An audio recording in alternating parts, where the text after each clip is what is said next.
undi muryango urakingutse imbere yawe, ugize amahirwe mashya. Uyu ni umunsi mushya, ni intambwe nshya, kandi ni ubundi buntu budasanzwe ku buzima bwawe. Uyu munsi ni umunsi wa 273 muri uyu mwaka. Turashimira Imana yigejeje ikora, turashimira Imana ibyo yakemuye, kandi tuyizereye no kubisigaye imbere. Kuri uyu munsi Uwiteka dutejemo intambwe nshya.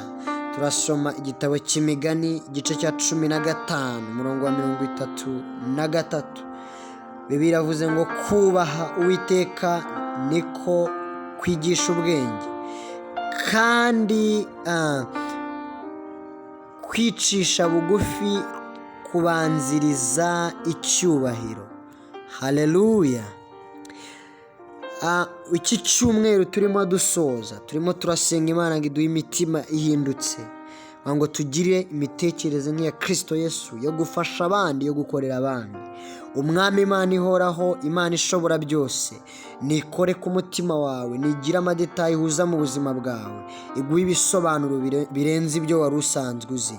Imana ikwiyereke birenze uko wari usanzwe uyibona.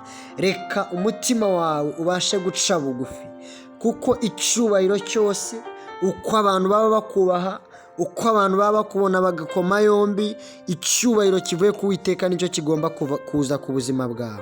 Kandi icyubahiro kiza nyuma yo guca bugufi, icyubahiro kiza nyuma yo gukunda abandi, icyubahiro kiza nyuma yo guha abandi agaciro, icyubahiro kiza nyuma yo kugenda uciye bugufi.